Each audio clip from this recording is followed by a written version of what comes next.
I made a video about how much we get paid as English teachers in South Korea. In that video, I happened to mention that I have been working part-time. So some people got curious about how is it possible that you are a foreigner and you are working part-time in Korea? Is it even legal? Like, what's going on? What kind of witchcraft did you use to get your part-time job? The honest truth is, it is actually very easy to get a part-time job in Korea, and you can do so legally. But at the same time, it is not something I would highly recommend for people to do unless you really have to do it.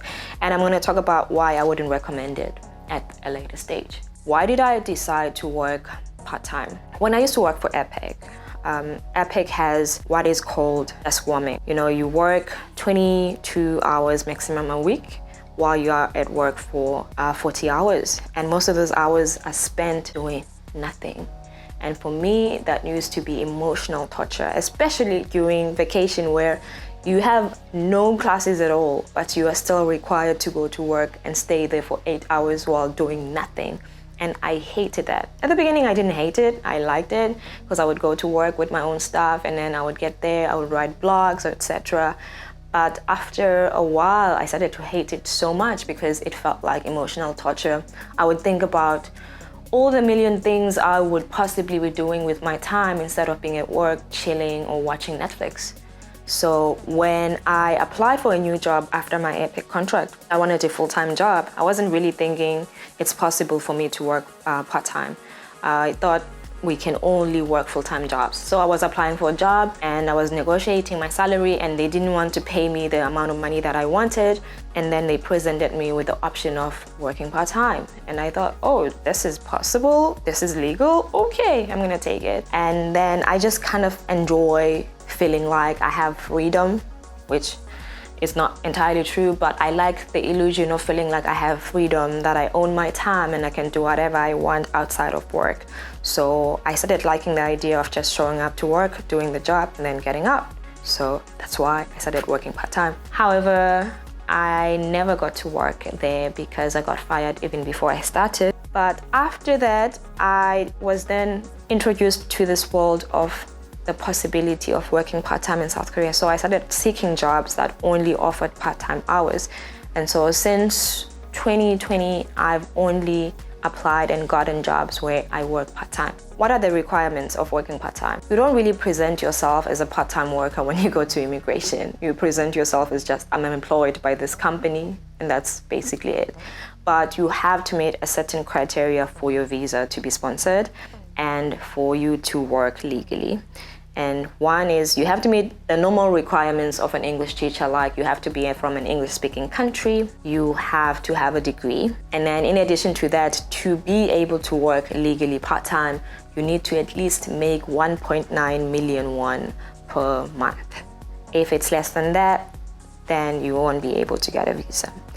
And you also need to work a minimum of 15 hours a week. So in my current job, which is the job that sponsors my visa, I work Monday, Wednesday, and Friday. On Monday and Friday, I work 5 hours, and then on Wednesday, I work 6 hours. So in total, I have 16 hours. Now, I'm gonna add extra information that nobody requested because I felt like it would be important in this topic. And that information is that you can work more than one job. Whether you're working part-time or full-time, you can work legally more than one job, because I work 2 jobs right now. I have my main job where I work Monday, Wednesday, and Friday, and then I have my second job where I only work on Tuesday. So how am I doing that legally? So basically, to get a second job, you need a couple of things. One, you need written permission from your main job that says, we are allowing this person who works here to work for this other school. So they will need the school name and they will need to write a letter, obviously stamped, to prove that it is an official letter from your boss approving the fact that you are working for a different company. The second requirement is that in your second job, you cannot work more than 30% of the total hours that you work in your main job. So once you have that written permission and you know that those hours are legally not exceeding the 30%, then you can take documents from your second job, take that letter, take your timetable, and then go to immigration, and immigration will grant you permission to work more than one job. And the reason why you need to do this is because if immigration finds out that you are working more than one job and you are doing so illegally, and by illegally meaning that you didn't inform anybody, you could either be fined a whole lot of money or you could be deported. So always make sure that whatever you get up to, immigration knows that you are making extra money. The problem though, which is why I said I wouldn't recommend it, is that it is not the most financially viable decision. If you are looking to save money, then working part-time might not be a good idea. The reason is most part-time jobs will not give you money for your housing, which means if you are earning 2.2 million, and that's basically it, that's all the money that you have to pay your rent outside of that. So if you are trying to save chunks of money, working part-time is not gonna work. Secondly, some part-time jobs will not pay for your health insurance. In 2020, I had a part-time job that didn't pay for my health insurance. And in 2021, my job paid for 50% of my health insurance, which is the normal procedure in South Korea. I took a break from teaching for a while, and then I went back to teaching because I needed money.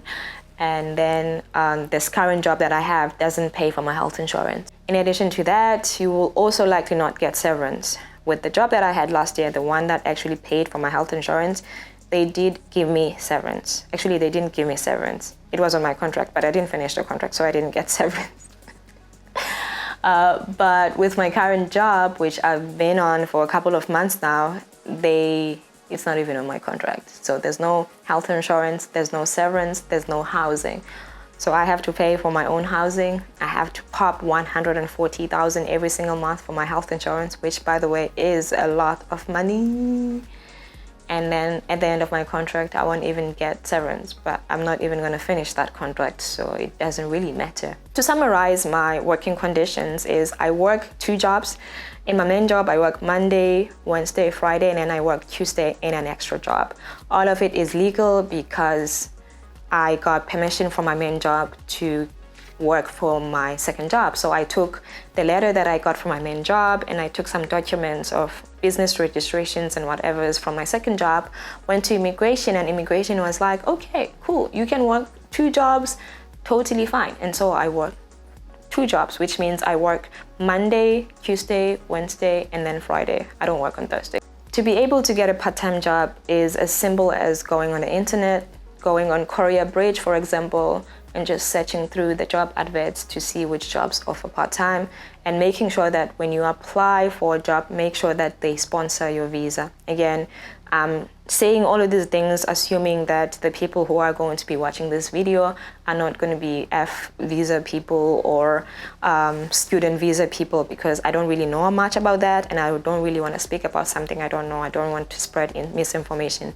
But if you are on an A2 visa and they say we are looking for a part-time employee and we will sponsor your visa, then go for it. While editing this video, I noticed that I left out some critical information which I feel like anybody going to work part-time in South Korea should definitely know. And one of those things is that when you're working part-time, you can work in one of 2 conditions.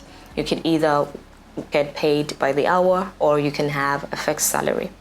When you get paid by the hour, that means every single time your employer decides to add more classes to your schedule, then they need to pay you more because you're working extra hours.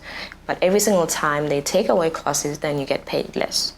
In that situation, what you need to make sure then is that in your contract, you have a base number of hours that you can work per week, so that by the end of the month, regardless of what happens, you at least know that this is the minimum amount of money that I would have made. For example, last year in my part-time job, I had a minimum of 24 hours per week. That meant that every single week, I needed to work at least 24 hours. If for some reason I was working less than 24 hours, then they still needed to pay me for those 24 hours. Another thing you need to know is that when you're working part-time, you may or may not get paid for vacation. This is dependent on multiple things. I think If you work by the hour, the likelihood of you not getting paid for vacation and public holidays is extremely higher than if you had a fixed salary. But according to Korean law, and I'm not 100% sure about this, but this is what I've been told every single time I had asked this question, either in a public platform, and I actually did speak to a labor lawyer about this situation. So basically, if your company is small, say they have less than 5 employees working for the company, then they don't have to pay you for vacation if you're working part-time, and they don't have to pay you for public holidays. And if your company is a lot more bigger, say they have at least, I think, a minimum of like 12 employees or something like that, then they have to pay you for vacation, especially if that vacation is part of the hagwon. Some hagwons have like a fixed vacation where you can't just take your vacation whenever. You need to take your vacation when the hagwon has vacation. And in that situation, then they have to pay you for your vacation and they have to pay you for red days, regardless of whether or not you are working by the hour or you have a fixed salary. In Korea, it's not mandatory for jobs to give you sick days. I know it's wild. It's mind-blowing to me, but it's not mandatory for any employer to give you a sick day. That means sometimes you may get sick days, like if you work for public schools, you get sick days. Most hagwons have, I think, 3 days per year for sick days, and some don't even have any. My current one doesn't even have any sick days. So if I don't go to work, I don't get paid. So when doing interviews for part-time jobs, make sure that you are clear on whether or not they pay you for sick days, public holidays, and vacations, because most of them do not. And you need to know this before you start the job. You don't want to take a 10-day vacation and then find out at the end of the month that they were not paying you for it, which often happens with hagwons. But also know that if you do end up finding yourself in that situation where they're not paying you and you work for a bigger hagwon, then you can just take them to the labor court and they can still pay you for those days if it is found out that they were actually breaking the law, which happens a lot in hagwon. And yeah, that is it for this video. Let me know if this information was very useful for you. That will make me feel really, really good about myself. But yeah, that is it for this video. Thank you so much for watching if you've watched all the way through, and I will see you in the next video. In Korea. Bye!